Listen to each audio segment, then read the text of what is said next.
Hey, welcome. We are revisiting the Mania, primarily a WrestleMania rewatch podcast. I'm Carlos. And I'm Maria. Welcome back to Revisiting the Mania, where we relive wrestling's wildest, weirdest, and most wonderful moments. Today, we're diving into the new WWE UnReal documentary, a look at how pro wrestling has always blurred the line between fantasy and reality. This doc's got legends, work shoots, backstage drama, enough backstage drama to fill an attitude era wrestling script. Yeah, it sounds about right. That's pretty good. You're getting good at this. And thank you for joining us for this. If you're still here and you're not clicked away, thank you. We've made our 2-year anniversary. Sorry we didn't post out anything or anything like that, but we've been doing this for 2 years and we have grown. Not only have we surpassed 40,000 views as a channel combined, but we've also gone over 100 subscribers, currently at 107. So thank you for taking out your time, who's ever watching this, listening to this, because we do also have downloads. We're nearing 5,000 downloads on audio podcasts as a whole. So, Audible, Spotify, yeah, Spreaker, wherever you want to listen to us. Apple. So thank you very much for continuing to support us. And with that, we will get into our breakdown as a seasoned fan of wrestling, and as my wife is a newer fan to Mark and training. Yeah, so this WWE UnReal docuseries is crafted for, you had this question. Yeah, like, who was this show made for? Was it made for you? Was it made for me? Fans who love wrestling or the story behind the story? Who was it made for? What's your take on it? I don't know. And this is like fans, like longtime fans, we've listened to the sheets, whether it's like Dave Meltzer from Wrestling Observer Online, or Sean Ross on SRS, and like many other sheets out there. I'm not mentioning other sheets because there's like so many out there, but those are like the big main ones. So mostly all of this has already been covered, and probably would have been like, if you're Smart Mark, you would have been already covering this or known about how all of this unfolds. Could it be for a few people? So, like you said, smart fans, smarks like Carlos, people who follow WWE and the behind-the-scenes drama, from the dirt sheets to shoot interviews. They know what the kayfabe is. They know about the Montreal Screwjob, and they appreciate these narratives as much as these main event matches.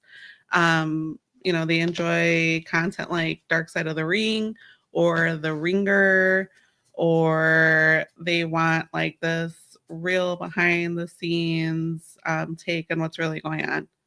I think this is also for wrestling nostalgics and casual fans like me. I would call myself a casual fan, even though I'm a Smart Mark in training. Fans who grew up on WWE in the 80s, 90s, or that ruthless aggression era, but kind of drifted away. I think it's also for people that are interested in docuseries, like we watched The Last Dance, Pepsi, Where's My Jet, or Untold. So people that love that storytelling. And I think it's for newcomers too. Wrestling has always been a mainstay, but now it's kind of like we're seeing this legendary growth.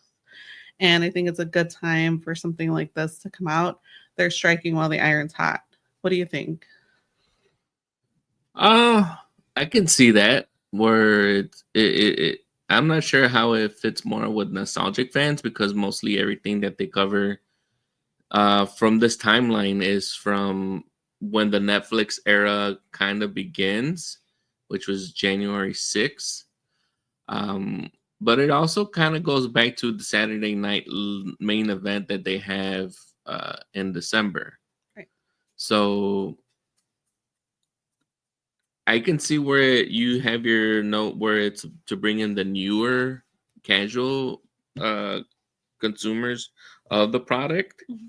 I can actually look at that as probably being their main one, um, because as at this point in time, Netflix like might have hooked more people Right. where they would have been like, well, I've watched this like you mentioned in the 80s and 90s, and I've kind of fell off the bandwagon, and now I'm jumping back in. Hmm. But now you kind of like why, as Hunter put in his introduction, pull back the curtain. Why now? Hmm. Have they seen successes with other documentaries like the previous one that we did where they did the WrestleMania 9 Right. becoming the spectacle? Hmm. They also did another documentary which primarily was on YouTube where they kind of revealed the behind the scenes of WrestleMania 40. Right. So maybe they're getting more and more clicks, more views, more hype behind the scenes things and decided to go ahead and come up with something like this. Right. You could see that. So was there anything that stuck out to you? What was we'll get into this. What are your initial impressions of Unreal as you being a smart market trainee? You don't read the sheets. You do follow some people on Twitter and you do ask me some of these I questions do. like, hey, have you seen this? Have you seen that? What do you So think about this? was there anything that stuck out to you when you initially went? If you want to go episode by episode, we can do that. Or if you just want to go overall, go ahead. Well, some of the interesting things to me are that Triple H were part of like they were in the Gorilla Room. So I like the throwback where they talk about Gorilla and the origin of the Gorilla Room. Yeah. And that's where everything starts, happens, the stories. They're all wearing their comms. They're all watching everybody do their moves. They're congratulating people when they go out to their matches. So that was pretty cool. I can see where some people were like, but the kayfabe. So they're kind of like, upset to see that part of it. But to me, I assume that there was a situation like that where you have not only a gorilla room, because I've seen that in past WrestleManias, but one, we know that this is televised. We know that most of it is scripted.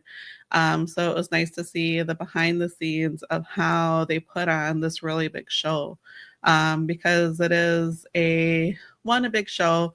Two, you have a live audience. Three, sometimes this is televised, live in person. So we're watching this as it's happening. So you have a lot of moving pieces that need to be orchestrated in order for this to be successful. Right. And if you're deciding to watch us 1st Mhm. instead of actually watching the documentary, let me go ahead and get you familiar now. Gorilla Position, which is I took a screenshot, is named after the guy, the wrestling. Gorilla Monsoon. Yes, Gorilla Monsoon, who, if you've been watching WrestleManias, like primarily my wife was, to get us up to speed before we attended WrestleMania 40, Gorilla Monsoon was a talent first, and then he transitioned to being an on-air talent, doing commentary with Vince McMahon. And he kind of was the one that was instrumental, along with Vince, with booking it. And there's a picture of him as they're kind of building Gorilla, as they mentioned in the documentary. They build Gorilla in every place, and it's all custom built. And they showed us how it's custom built compared to where it is in the stadiums. And the positions in Gorilla change, but the positions don't change as much as who is in the room. It's always Triple H. Right. It's always Bruce Pritchard. who is known as Brother Love. Mhm. Bruce Pritchard is been with the company for a very long time, Yeah. off and on, and this is, I think, one of his longer stints. And if you don't know who Bruce Pritchard is, here he is, and what he looks like now. They also have the match producers. They have many match producers that pretty much work with the talent. They break down the match and they take the talent on how each match should work. Many of the match producers here, we have the glorious one, Bobby Roode. He's no longer an on-air talent. Glorious. Yes, he works behind the scenes, unfortunately, now. There's another guy here who's been at it for a very long time, a fabulous freebird, Michael Hayes, Michael P.S. Hayes. Do I have any more here? There are other ones that I didn't get a picture of, but there is also Tyson Kidd, who's known, his government name is TJ Wilson. That's also here. Jamie Noble is shown breaking down a match with CM Punk before WrestleMania 40. Jason Jordan is also in there. And who else today? The man called Abyss, whose real name is Chris Park.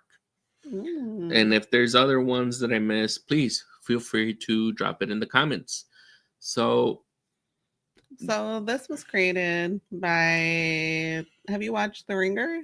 I haven't watched The Ringer. I know that it's executively produced by Peyton Manning, which, yes, if you're thinking about Peyton Manning, the quarterback for the Indianapolis Colts and the Denver Broncos, yes, that is him. Really? Peyton Manning of NFL football fame, along with his production company, Omaha Productions, I believe it's called, Omaha Studios, is the one that, along with WWE, produced this documentary. Wow. So when you talk about it being made, you made a lot of good points. And then I talked through a few points about who the audience is for and why this is being made. We also talked about it being a good time with them streaming on Netflix. And now, for those, spoiler alert, if you haven't heard, over this past week, they're going to be going over to ESPN Sports, which has been, a point of contention, across the interwebs. So I think it's a good time for them to capitalize on this wrestling resurgence that we're seeing. Like we talked about, WWE is experiencing a hot streak. For those of you that watch, we have the Bloodline storyline, which is epic. They have record ratings. They also have new ownership under TKO and Endeavor. So we talked Endeavor. Or is divorce or nerves? Okay. So there is high demand for smart content like this. So one of the things that I do like, and I'm glad that you showed these images, is that we were able to see these images on TV or on the screen while we were watching. And I'm a fan of a visual. So it was nice to see those visual outtakes, including the timeline from each individual match, like a Raw, all the way to a WrestleMania, which I thought was pretty cool. Mm. Yeah, I think you meant talking about this timeline. Yes. Where they put up the calendar. So when they're filming this, initially, I guess they're showing us that they started this in November of 2024.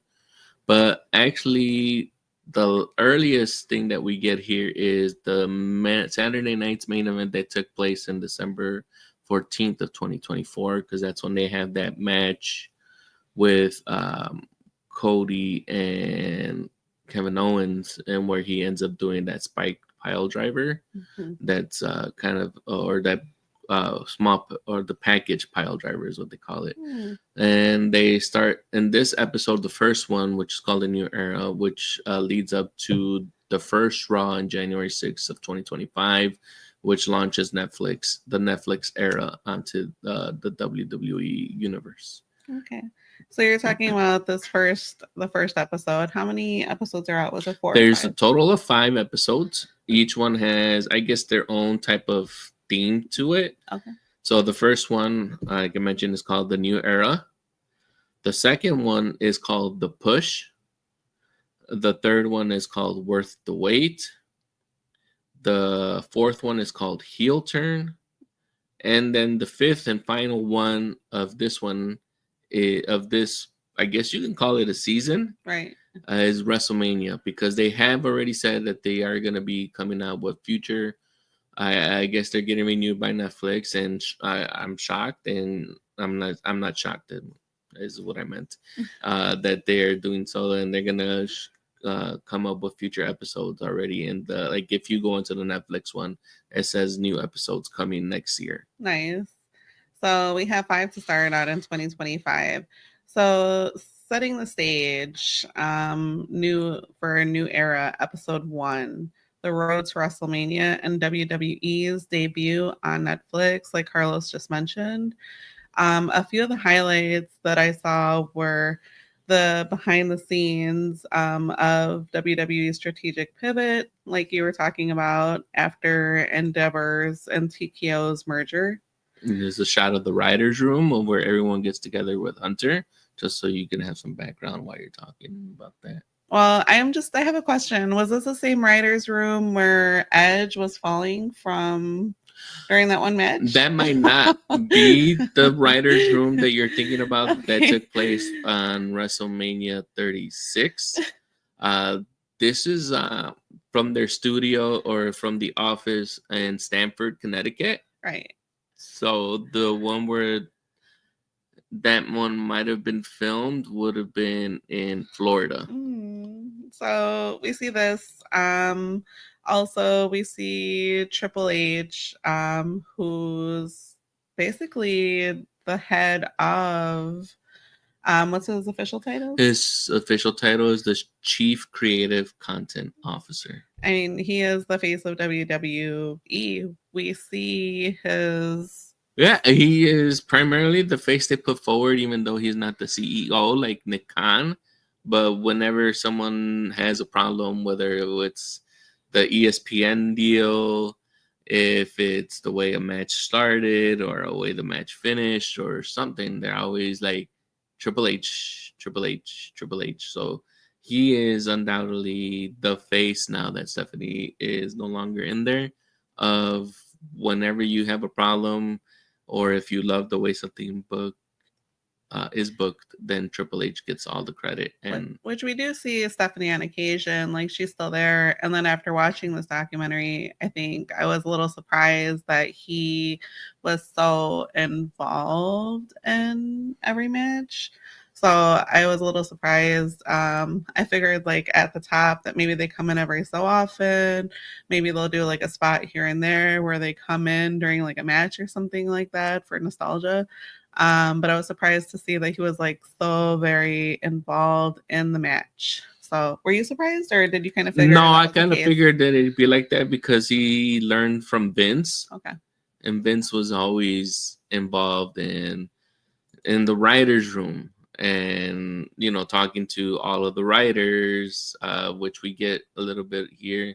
We get a hold of Ed Koski, who is introduced to us in this documentary as being one of the senior writers here, and then there's also Jonathan Bagstrom is also mentioned here in the writers' room. We don't get a lot of more of introductions of people in the writers' room, right? But those are some of the ones that were highlighted that I wanted to get some names to faces that they're shown here, because they're showing us these faces for a reason. These are going to be kind of like how you think about the TV documentary style that you get from like series like The Office or Parks and Recreation and Superstore. They're showing us these characters for a reason.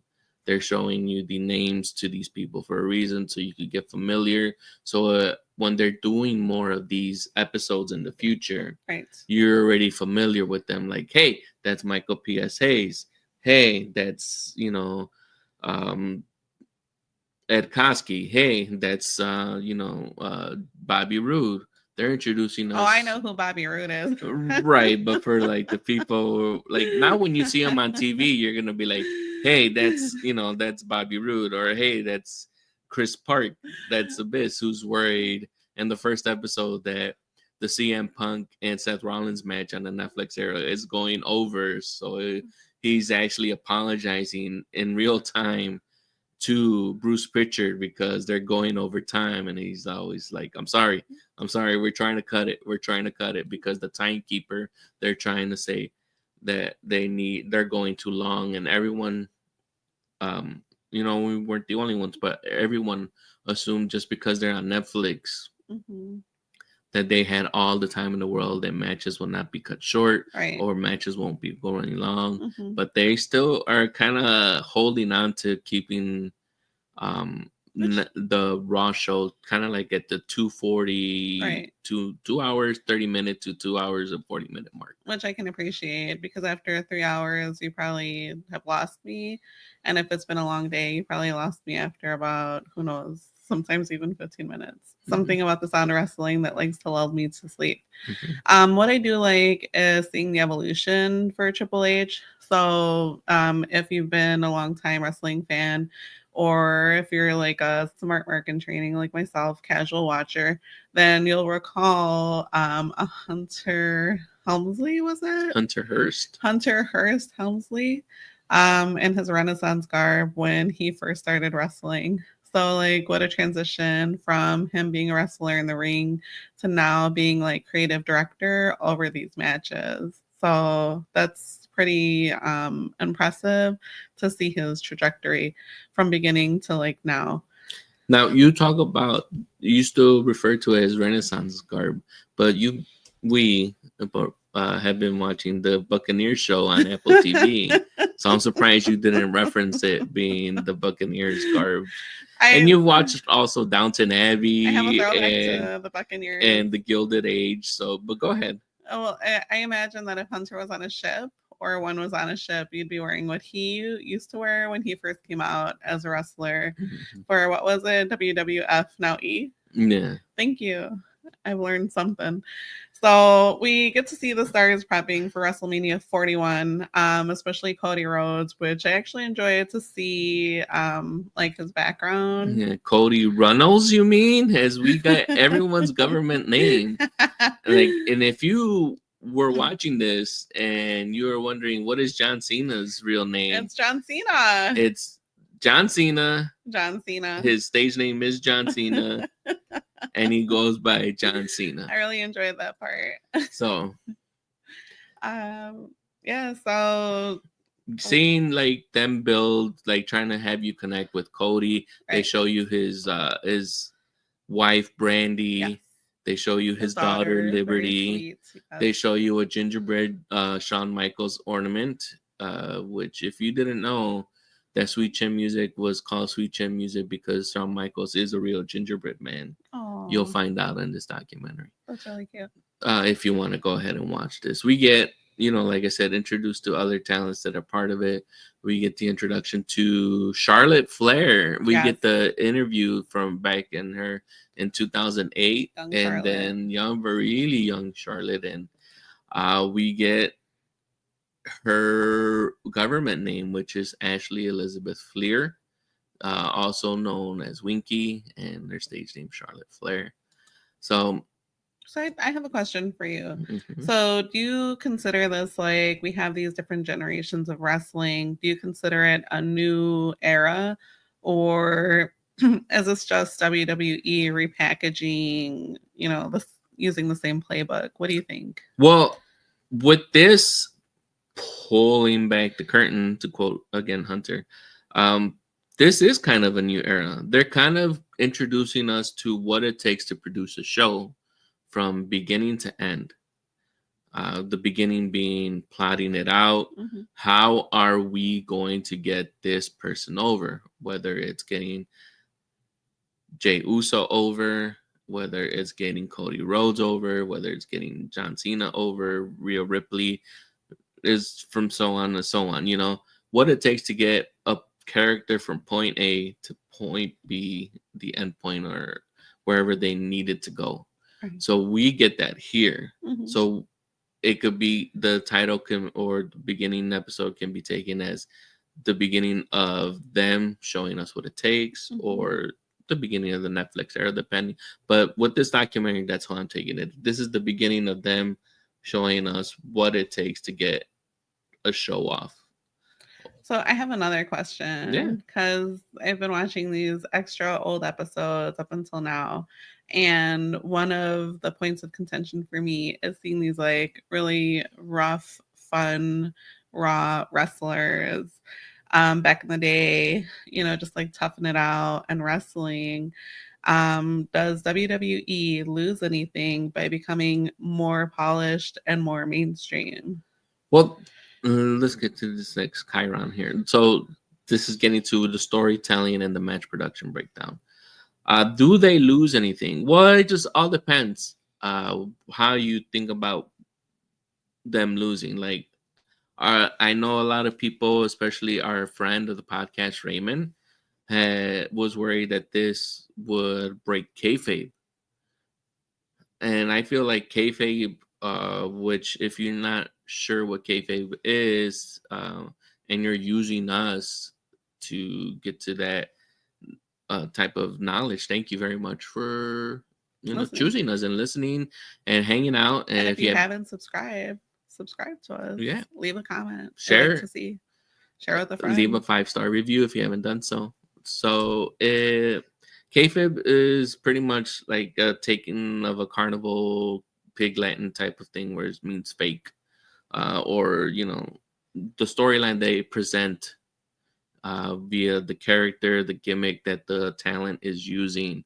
So, do I feel that this documentary does that? I think that kind of started going away back in the mid 90s, when we started getting Vince McMahon as the on-screen character, and we had the Montreal Screwjob.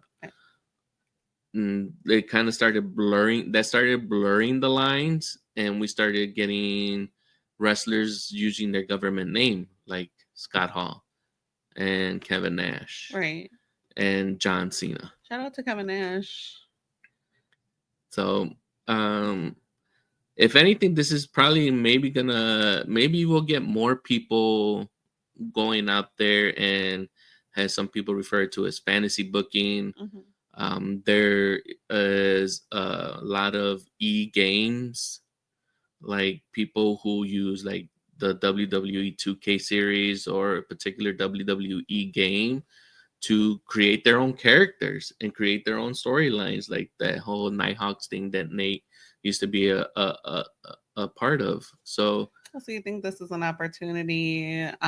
This could also be like a hindrance. Yeah, this could possibly be an opportunity to motivate someone, where like, hey, I knew this was gonna happen, or I plotted out this and I was right. They just didn't use it. And maybe they'll start getting out there, and maybe if they don't start booking anything or start writing or coming up for characters for the WWE, maybe seeing all the storytelling, like what it takes to have a story being told, or breaking down the match, because we get a whole bunch of thing here with Tyson helping Charlotte break down a match before WrestleMania 31. Right. We also get, I think it's Hurricane Shane Helms. They're going and plotting down the match with Chelsea when she is winning her U.S. title for the first time. Sugar. Sorry, it's just there's a boxer named Sugar Shane, but Hurricane Shane Helms is telling Chelsea that she should not use her unpretty her finisher move. That he should use a leg drop, and she's like, I've never used a leg drop before in my life, and she's fighting against it. She does end up using her unpretty her move, and we get a behind the scenes look of, I believe this is it, of her getting her chest plate or side plate on her belt after she wins and is the inaugural United States Women's Champion. Right. So that was a fun moment when we got that too. But just seeing that, getting back to my point, is probably going to motivate more people, knowing that they were right up to a certain point, and maybe the WWE people, the writers, or Paul or Triple H or Chuck decided to go a different way. So I that's how I think this might, because now I think from being able to bounce ideas off of people like Doyle and Dre and Raymond, Right. and other people that I interact with online socially, we have been able to predict some of these things, and whether we got the information from dirt sheets or not. So this is kind of going the way of how we have spoilers now, like in television series, where Okay. it's like people are trying to get to trying to find leaks so they can go ahead and spoil the new Marvel movie, like the Fantastic Four, or the most famous one is the Marvel one, the whether it was the Avengers and Infinity War, Okay. and people did not know how the next one was gonna call it, which is called the Avengers. Right. But people had already known that it was like they had already leaked it that the title was gonna be Endgame, and the Russo brothers and Marvel and Disney were going all out saying no, it's not. That's not the title of the movie. It's not called Endgame. It's just called the Avengers. What was it? That would have been 4. So, and then they ended up using Endgame. Okay. So, So, do you have anything else about this episode that you'd like to talk about that we haven't covered? You went over Chelsea. well, Chelsea is in episode 3, so I have gone ahead on it. I did like that they were showing more things behind the scenes. I like this just because it's more recent. Mm-hmm. This shot of CM Punk talking with Gunther, because most recently in SummerSlam Night 1, CM Punk just had that match for Gunther, and he called him his European confidant. So seeing that, it was pretty cool, because that's like them having a good match, one of the best matches of Night 1, makes more sense because they probably had the rapport. And we've always said, revisiting all of these WrestleManias back, that it seems like people that are always friends backstage Right. seem to have more better chemistry when it comes to WrestleMania matches. Yeah. I mean, that's definitely a great observation. And I think we see that when we see, what is it? Mommy? Yeah, when you see Rhea, When we see or Rhea, showing her exposing her government name of Demity Bennett, talking backstage, yes. yeah, with who are the 2 other ladies? I'm blanking right now. Well, she does talk to Bianca Belair, which I didn't capture a screenshot, but she also gives her government name, which is Bianca Nicole Blair Crawford, because she is married to Montez Ford, and we have that one. And when she's talking to, she also talks to Liv, but she talks to a lot of people But she backstage. came up with she had a 3-way match, wasn't it? They talk During about the 3-way WrestleMania? match that she has with Io Sky and Bianca Belair at WrestleMania 41. And so she was talking, well, not to jump ahead, but she's talking about the good relationship that she has with them, and she fully trusts them. So she had that much of a good match with them. So the match was really good, and she felt really comfortable. So, and then did you have anything else, or that's it? Not for this episode. We can move on to another episode that probably caught your eye on something of importance for you to talk about. Is that episode 2, Push? The episode 2 is the Push, yes. Okay, so the theme for this one is who gets the spotlight, Royal Rumble politics, and the Cody conundrum. Yeah, so with this one, the Push, we primarily get to the talent that they're going to give a push to. And it starts with highlighting Jey Uso, who at the beginning of this episode is having trouble getting to the arena because the security guy does not know who he is. Mm-hmm. Jey Uso just pulls up, pretty much wearing like his Yeet style glasses. It just doesn't say Yeet in front of him. They're kind of like Bret the Hitman Hart style, like those ski goggles type of things. So the security guard asked him, "Who are you? Are you talent?" And he goes, "I'm Uso." And he's like, "Yeah, I don't have you on the list." And he's getting frustrated. The camera guy that's with him is getting frustrated. Mm-hmm. And he's like, are you Mark Henry? And he's like, no, but Mark Henry's right behind me. And he's like, well, Mark Henry's gonna clear me.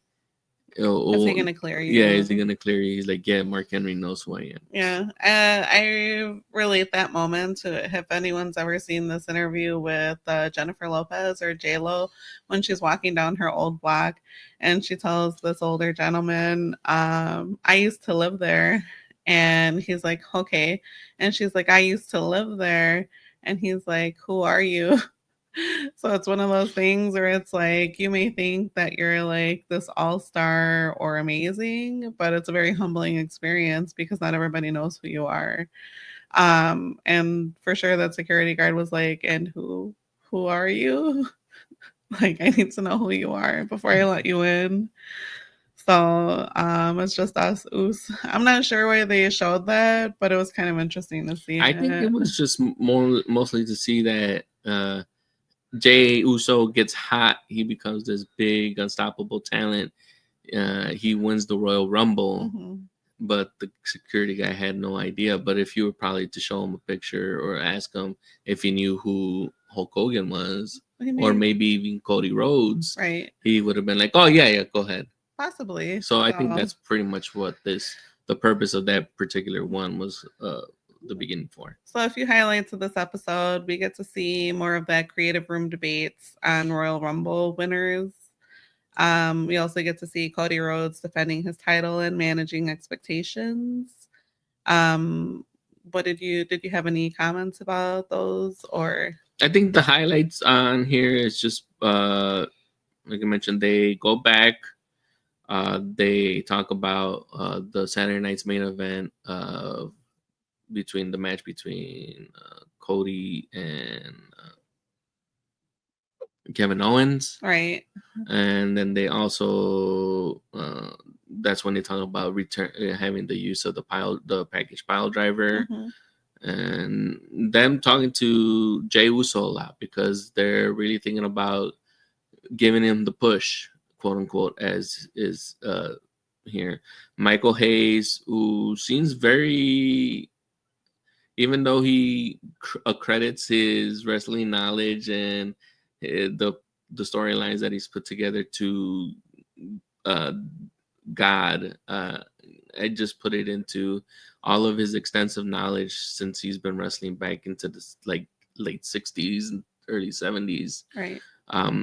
We're looking at close to 50 years of wrestling knowledge, and I don't know, he likes to thank God, but I just think about all of the experience that he's had up to that point that's just made him, have a zone of where he knows where something works.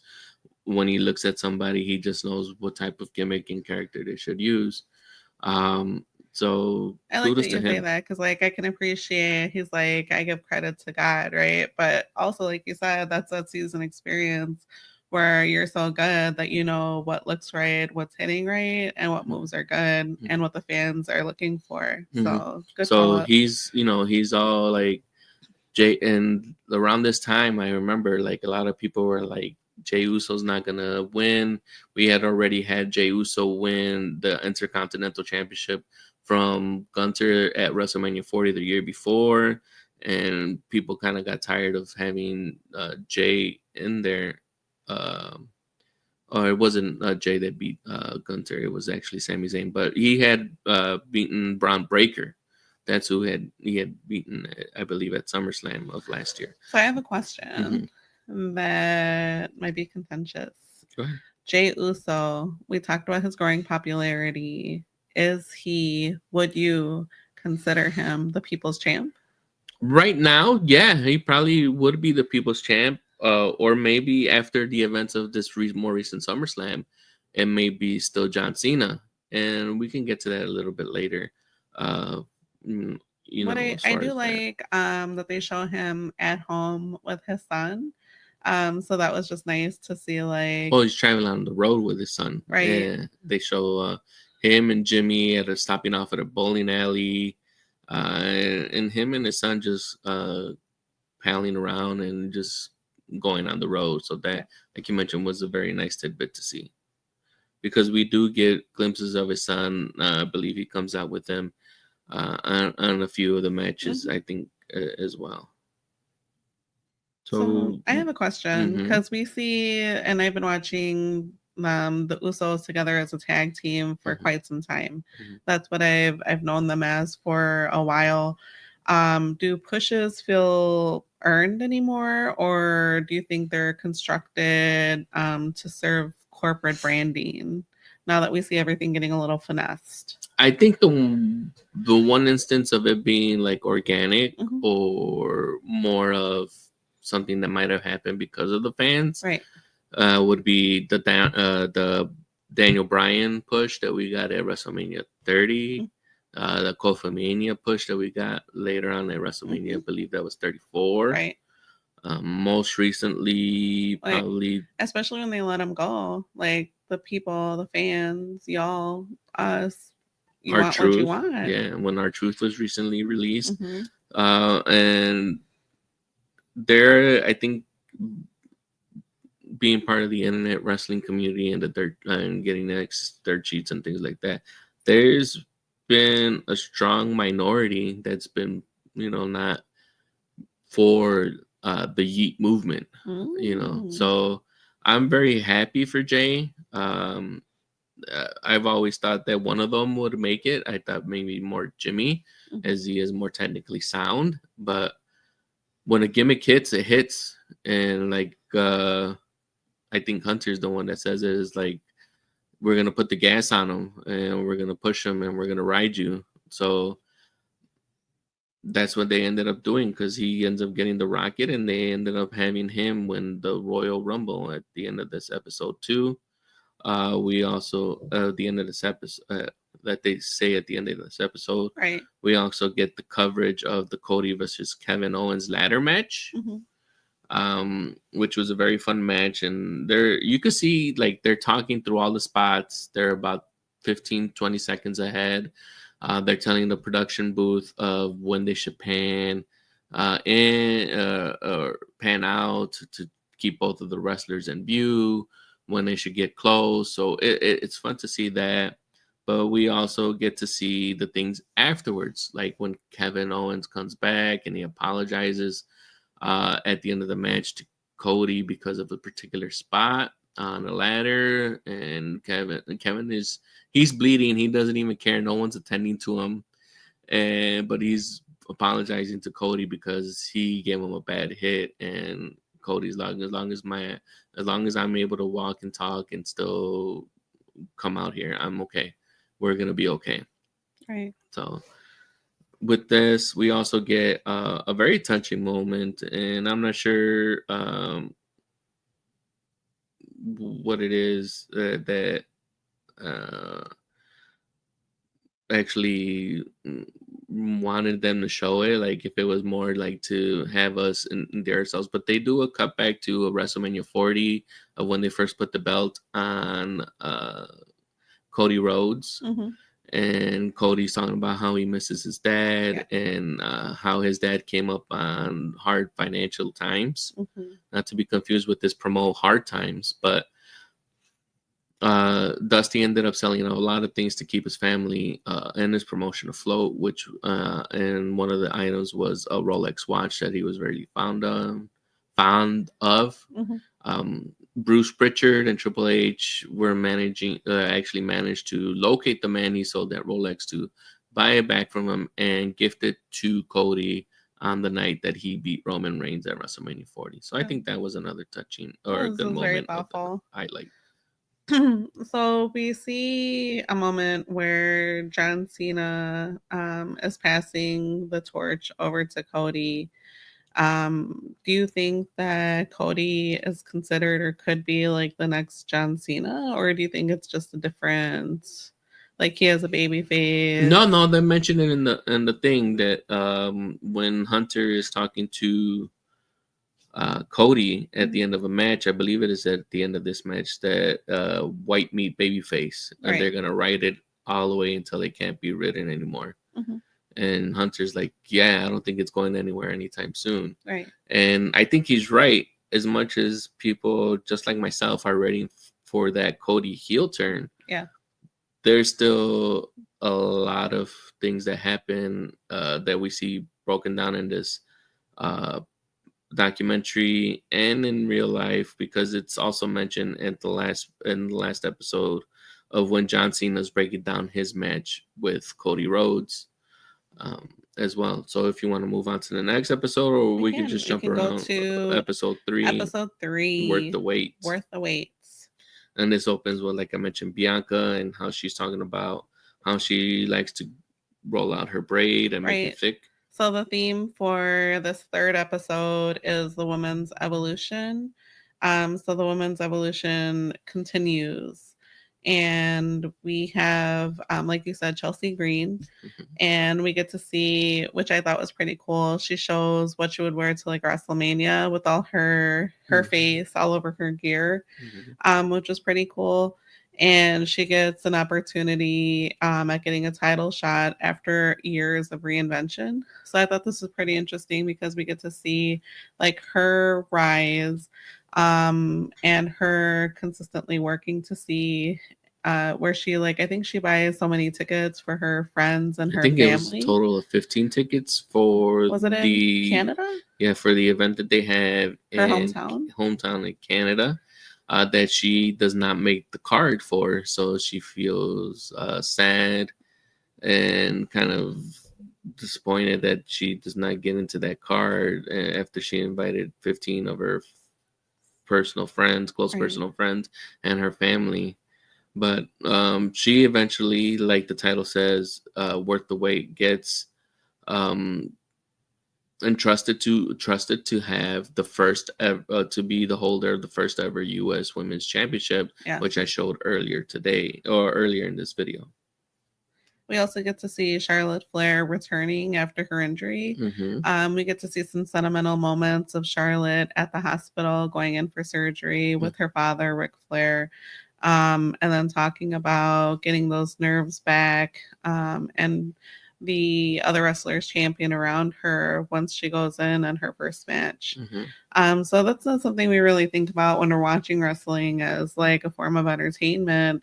And we talked about this before, that yes, wrestling is entertainment, but they're taking those bumps and hit, and you have a lot of serious incidents and injuries.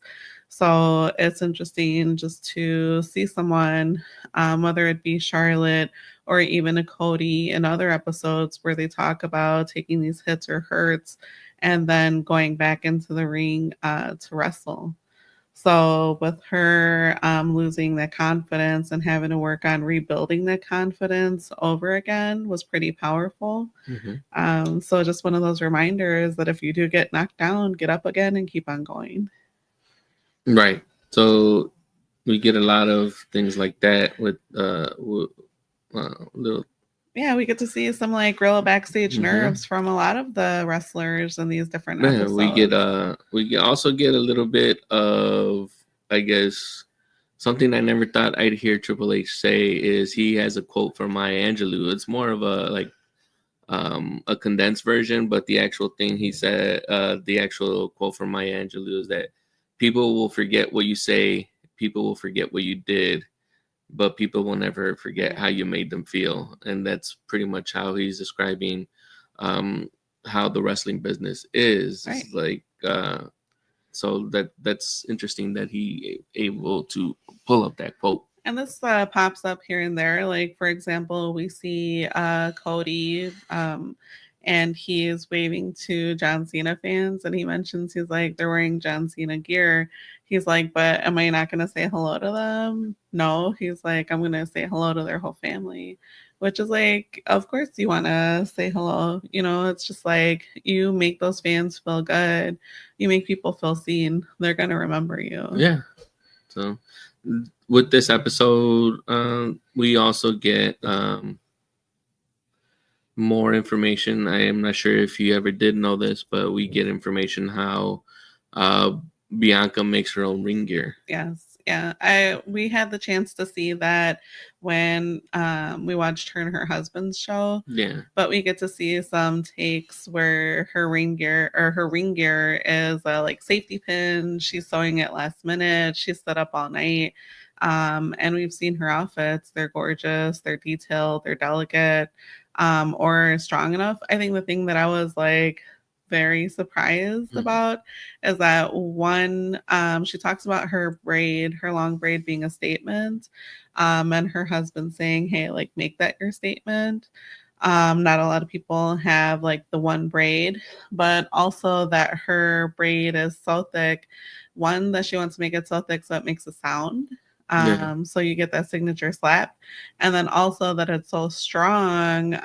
We have an injury by Rhea Ripley. Well, we got two people that are mentioned that got whipped.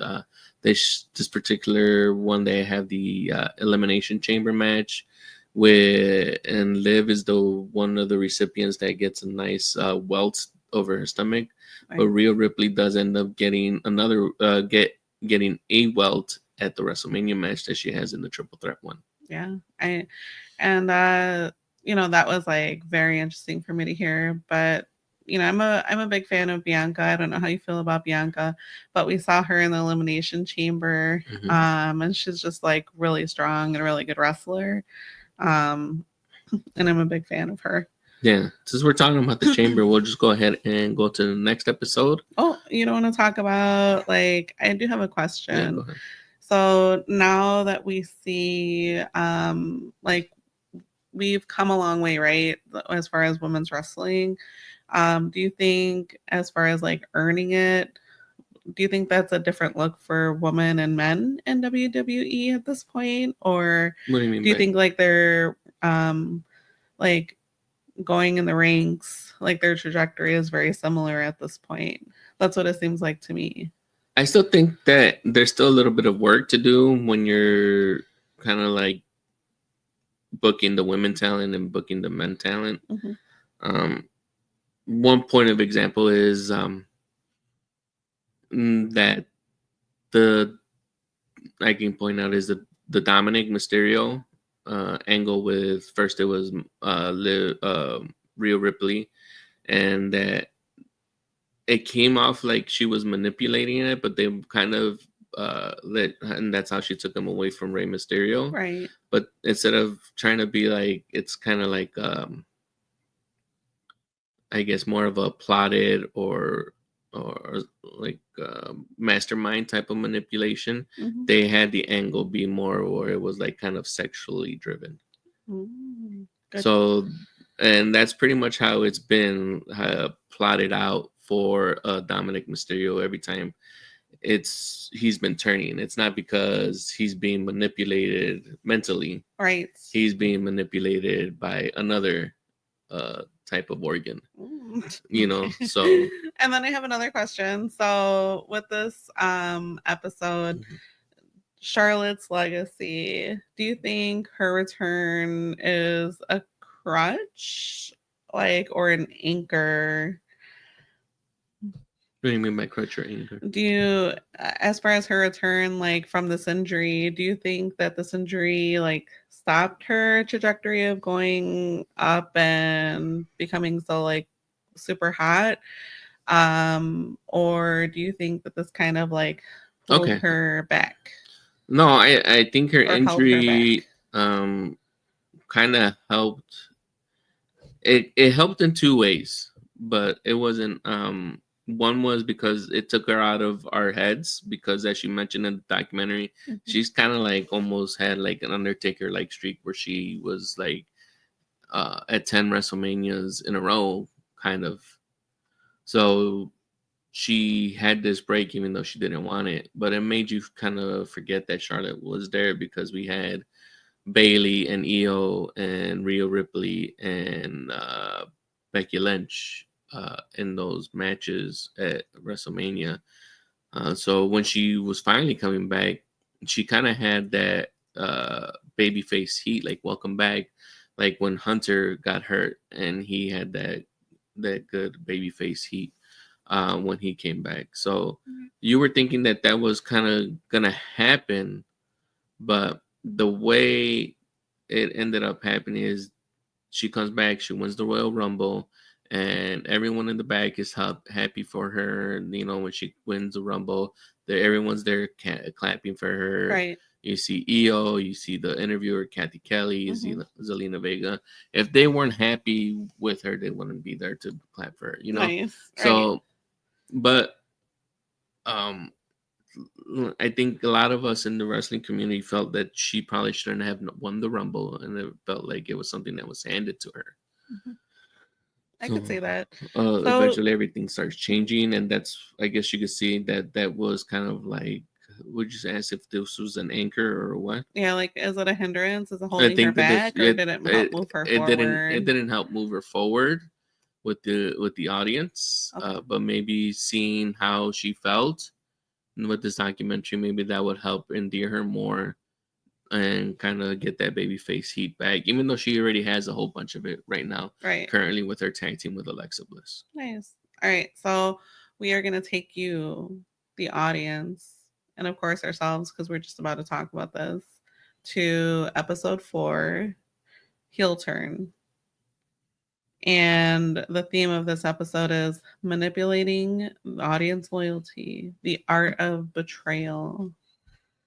Mhm. I like I like this episode. I think this episode gave us more what of the psychology that goes in behind some of the storytelling. Right. We get a great explanation of the babyface aspect of the characters from Xavier Woods, Mm-hmm. whose government name is Austin Watson, I and didn't. when they and he breaks down the heel turn that they have against Big E. Oh, yeah. That was tough, guys.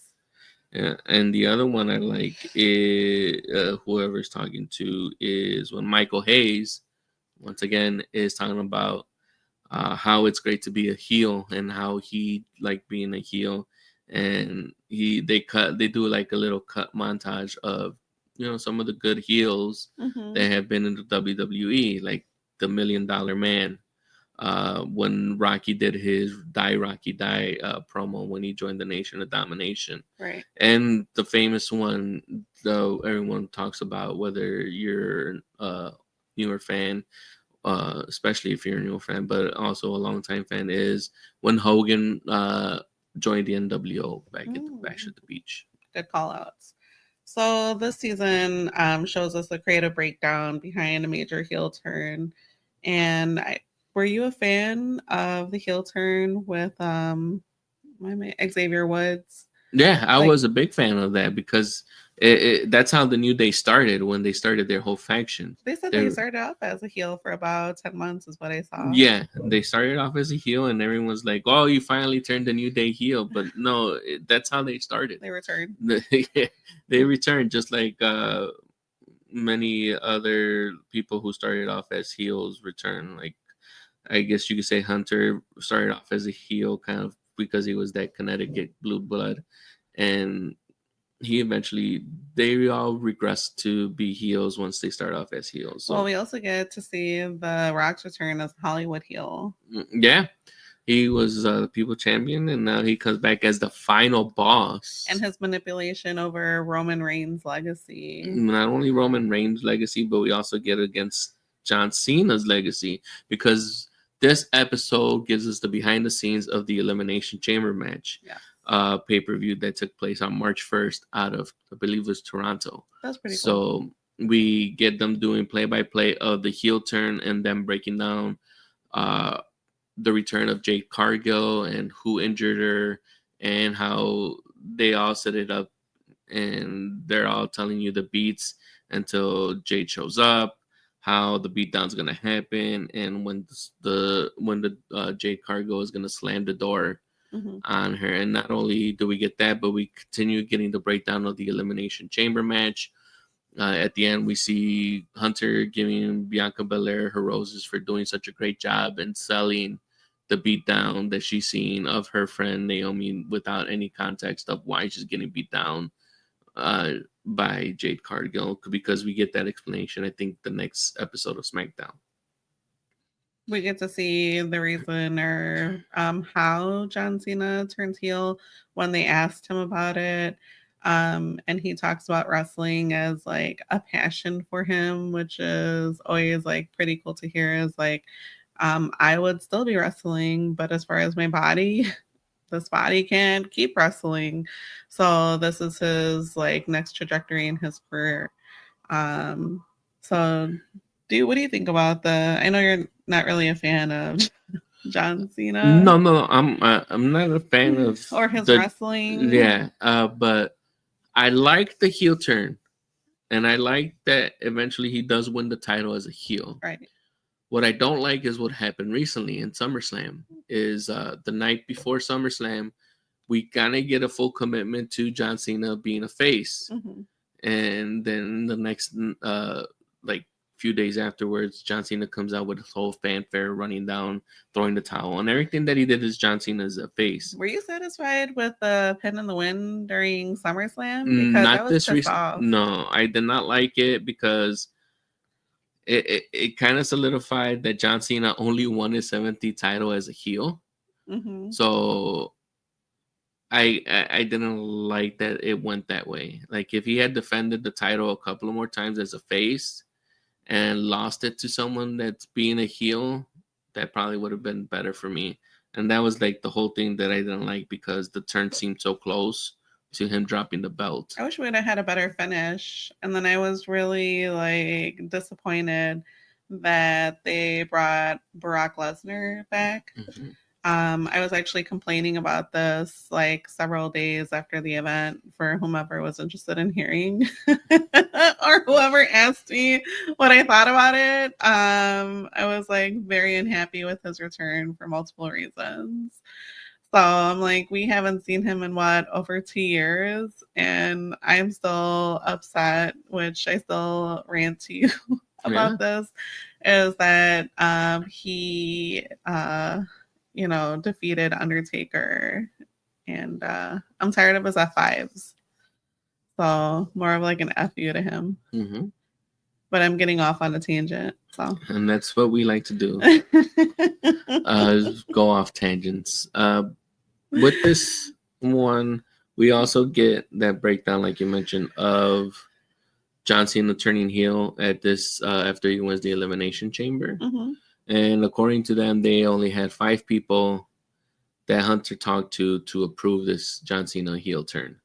He talked to Nick Khan, the chief executive officer. Right. He talked to The Rock. For some reason, he needed to talk to Travis Scott. He talked to Cody Rhodes. Well, can we? Okay, go ahead. I'm not going to interrupt you. And then he talks to John Cena.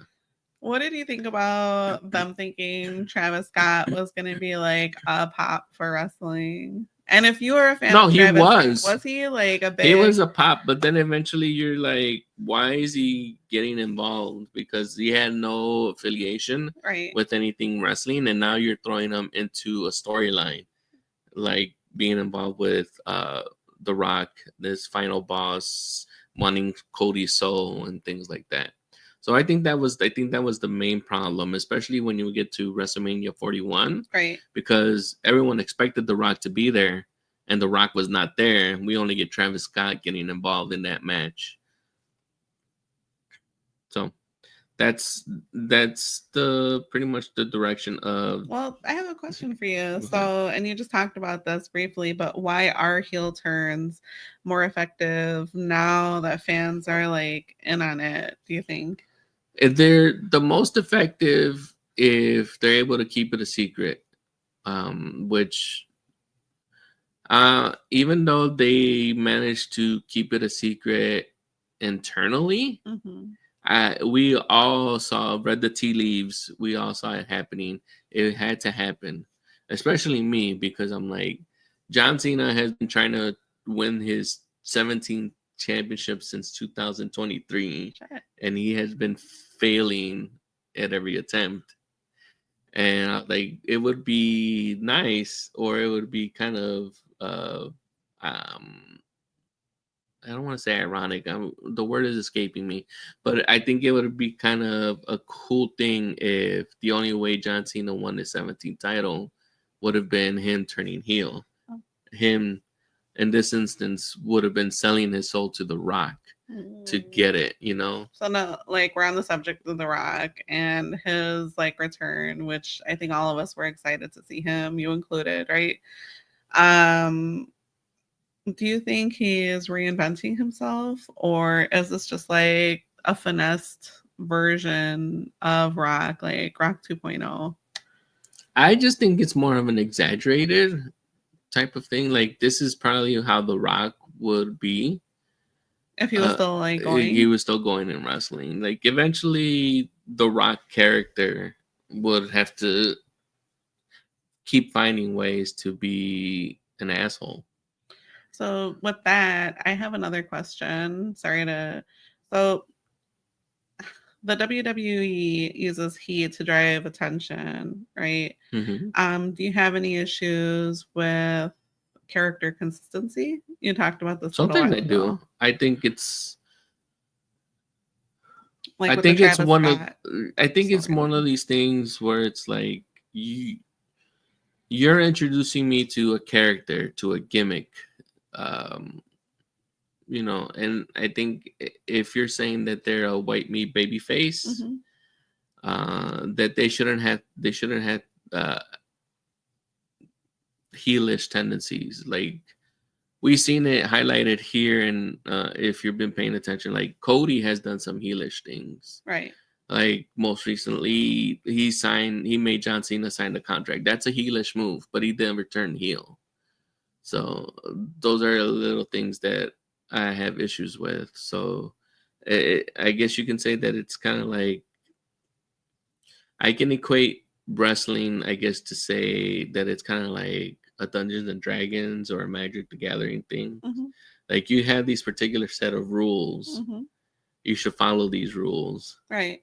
If you want me to believe the stories that you're trying to tell me. Isn't it like a multiverse as well? Like, to a certain point, I need my guide, and then I'm open to multiverse activities, right? Like, I'm able to believe that there's a variety of Spider-Men, women, Spider Pigs everywhere with the multiverse, but I just need a basic line to take me from point A to like point B. So that's the issue that I have with some of the inconsistencies. I feel that you get weird and you totally like fuck that story up, then I got a problem with and that's that. why I have a problem with the finish of the John Cena and Cody Rhodes match. I hear if you also have an issue or will have no issue and want to explain to me on why it was right for Cody to win, drop a comment. Send us an email, revisitingmania@gmail.com. I don't think the crowd was excited at that point. No, I think we wanted a couple more runs with John Cena making his title defenses as face John Cena. But with that, we'll get to the last episode. 5. WrestleMania is the title of it, and this pretty much gives us the behind the scenes of what happened in the lead up to WrestleMania and the night of WrestleMania. We get breakdowns of the Jey Uso Gunther match, the triple threat match between Io, Rhea, and Bianca, the Charlotte versus Tiffany Stratton match, the CM Punk, Roman Reigns, and Seth Rollins match, and finally the John Cena versus Cody Rhodes match. We're building. This is called the payoff, which is our bread and butter right now, WrestleMania. Right. So this is what everyone equates to being the WWE's version of the Super Bowl. Can WWE deliver the ending that fans and the company need? That's the question every year. So, where do you want to start? With a couple of highlights. So WrestleMania 41 was in Las Vegas. And so we get to see this over-the-top activity. And it's going to be WrestleMania 42 is also going to be in Vegas as well, right? That's correct. We're not happy with that. No. But it is what it is. We get to see Cody's final showdown. Right. And we get to see The Rock, Roman, Seth, all circling that main event. which is pretty exciting. Mm-hmm. What do you think? I mean, this is pretty much. I like the way that this was revealed to us. There was this one episode of SmackDown where it was in Chicago, where we noticed that there was kind of like an off thing, interaction promo between Charlotte and Tiffany Stratton. We find out behind the scenes that the meow meow kind of rapport that was happening, where Charlotte gets told that she is 0-3 in the marriage department by Tiffany Stratton, and then we get the awkward rebuttal of Tiffany Stratton's in real life boyfriend supposedly going into Charlotte's DMs. When they eventually get backstage, we find out that all of that was unscripted. It was not approved. Are we going into DMs? And when we're what? The person who started it, and which I've kind of noticed, is I don't think Tiffany Stratton knows how to embrace being a baby face, because that's what she was supposed to be. Ooh.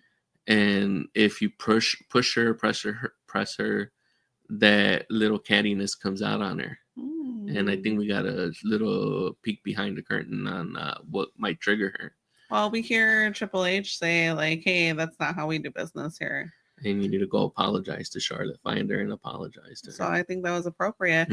But also, with that said, and us watching this in the documentary, I always leave a little room for kayfabe.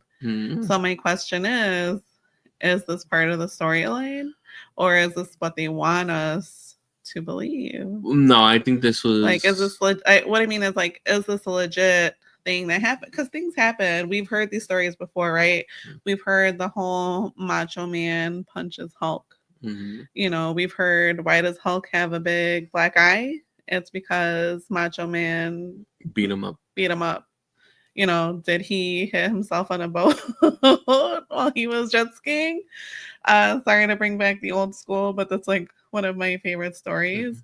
And this is the same. Like, yeah, it could be very real. It happens. We all have like these workplace situations, but could it be a situation where the kayfabe endures, the story continues, and it's part of the storyline?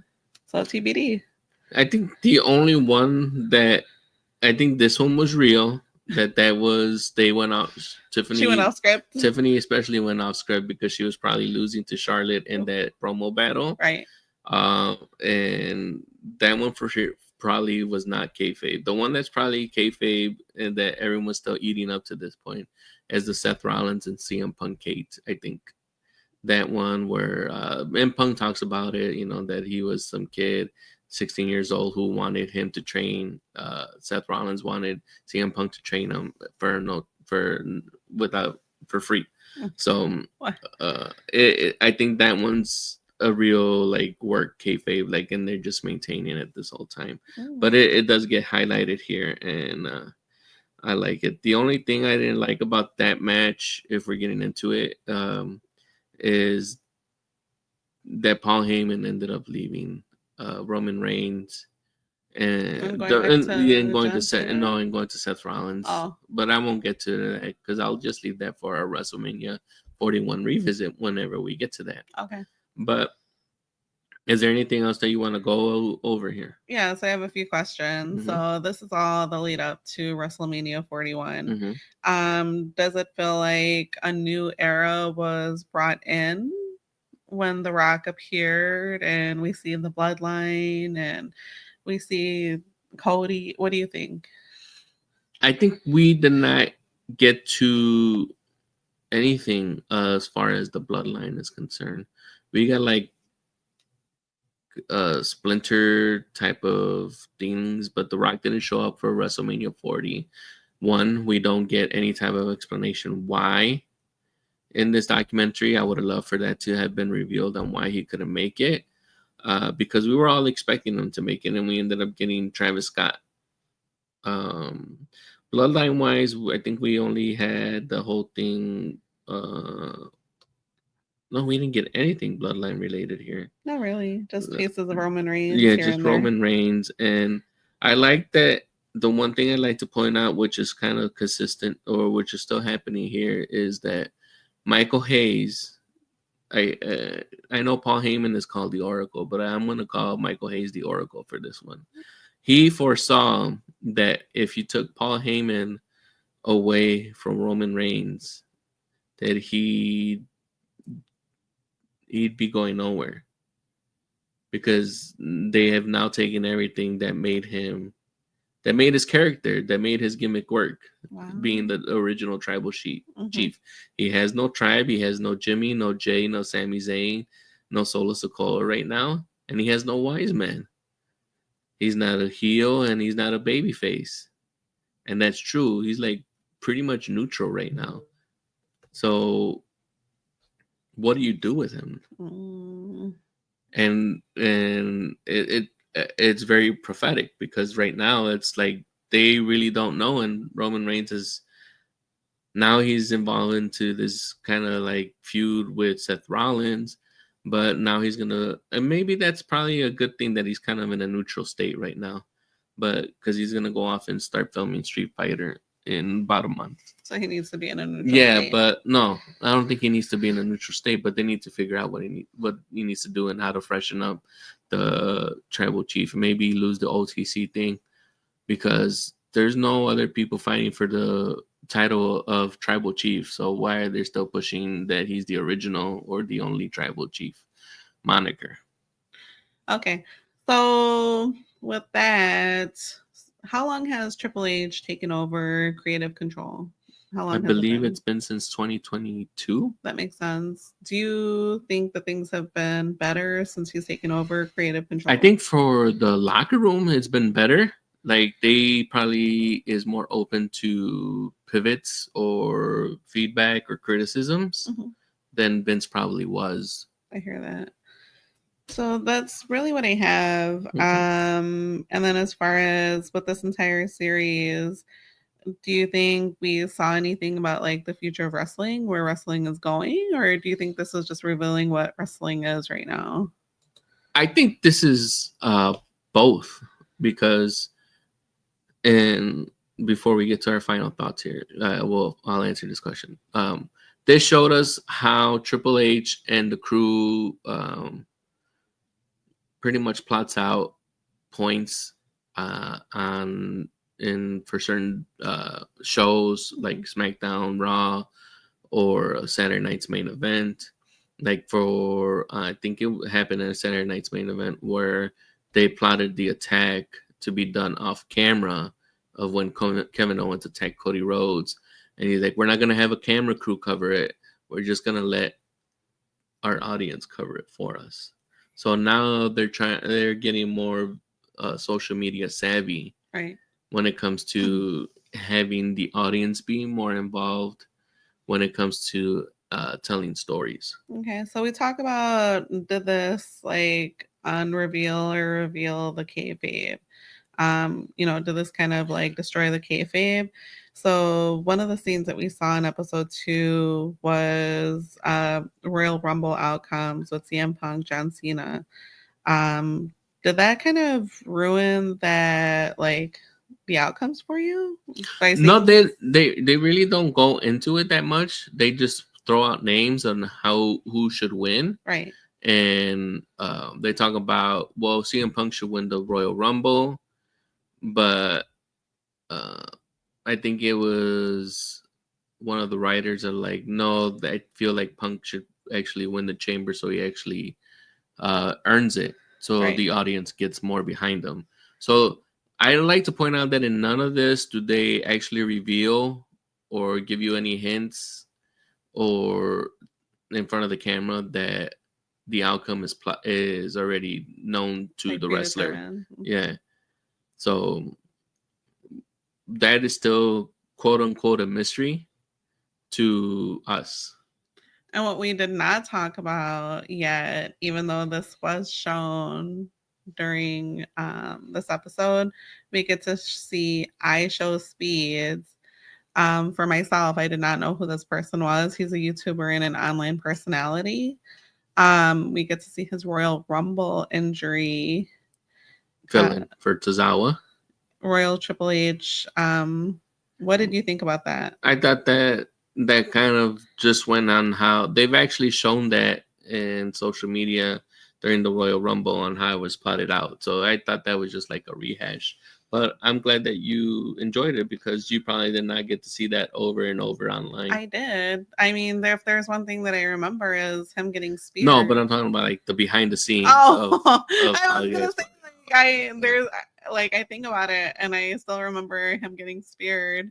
And then they show him like behind the scenes, like walking away, like really hurt and everything like that.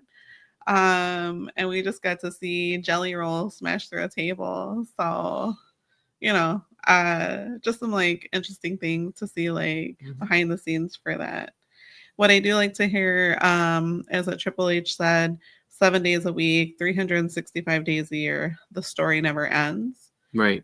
And it's true. It's like very continuous. Even after the Super Bowl. Because after WrestleMania is done, they're packing up. And as Triple H says, the only time I have to not worry about wrestling is the few minutes that I'm walking to the vehicle and the script for the Raw after Mania is there waiting for me. So it's perpetual. Mm-hmm. It's consistently going. Yep. And I guess to me, it set the tone for everything that there is to come, is that there's just more wrestling, right? Yep. More stories to be written.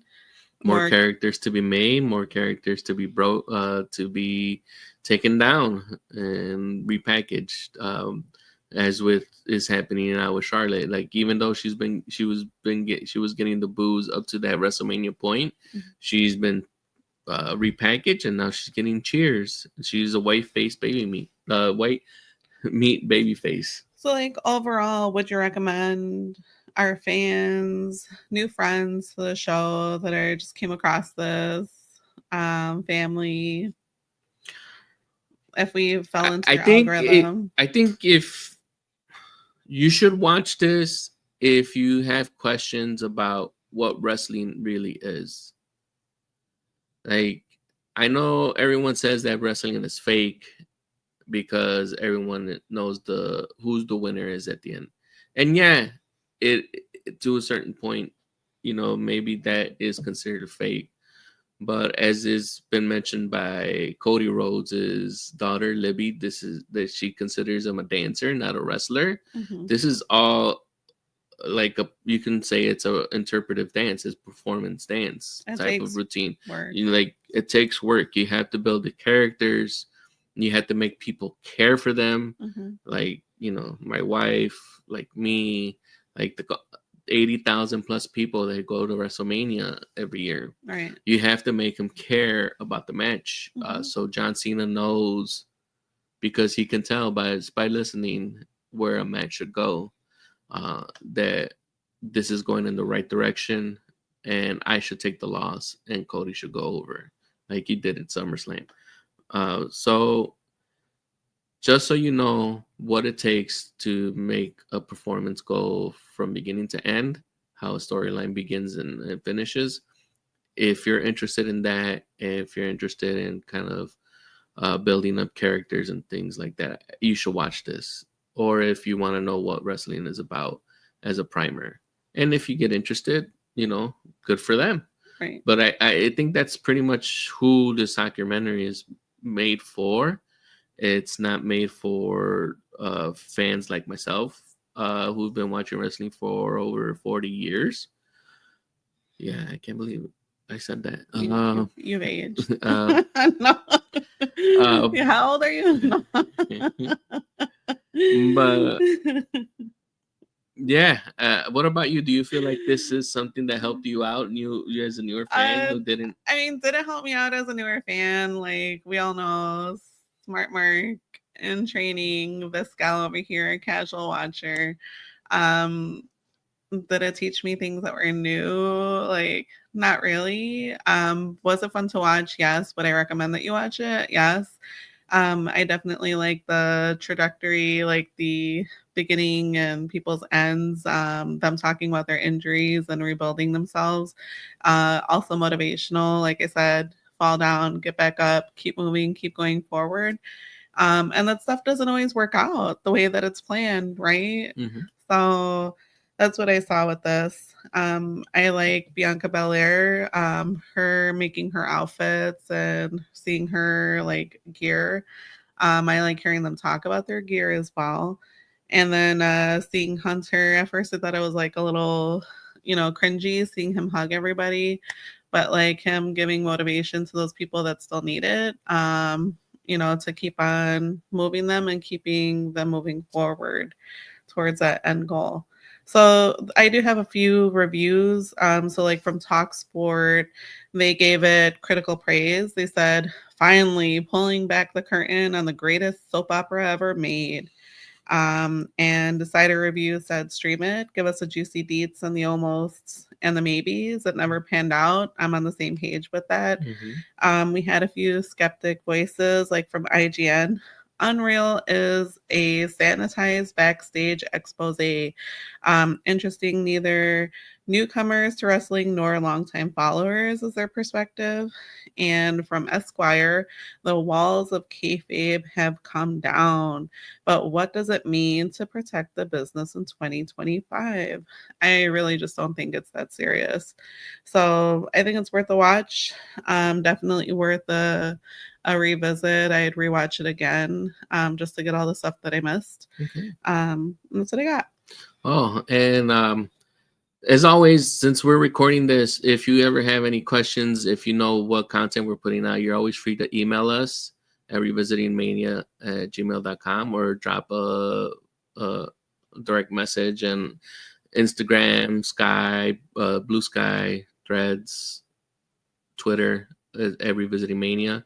We did have one question, because I did put this out, from one of our frequent guests and friend of the podcast, Doyle, who did ask, since Phil is normally known as being a Chicago native and living in Chicago, there is one scene, I believe it is in episode 2 or no, the first one, when he's heading into the Raw for the Netflix era, that shows Phil with palm trees, and he's like, where does Phil live in Chicago that there are palm trees? We do have palm trees. Does he live in the Lincoln Park Conservatory? And I'm like, no. We bring out our palm trees during the summertime. But Doyle, I'm not sure if you knew, but Phil has a home in law, I believe, in California, somewhere up in the hills, I believe, from what I might have heard. So I'm pretty sure when he was doing that Raw to kick off the Netflix era, he just drove from his home that he has also in California. And now that I've addressed that, sorry I forgot to get that in while I was talking about Phil. But thank you for joining us at Revisiting Mania. We hope to get you guys to watch our other content. Feel free to follow us, like I mentioned, on all of our social platforms at Revisiting Mania. And whether it's a work, a shoot, or something in between, the Mania always delivers some drama. That's why we keep revisiting it. So follow us. And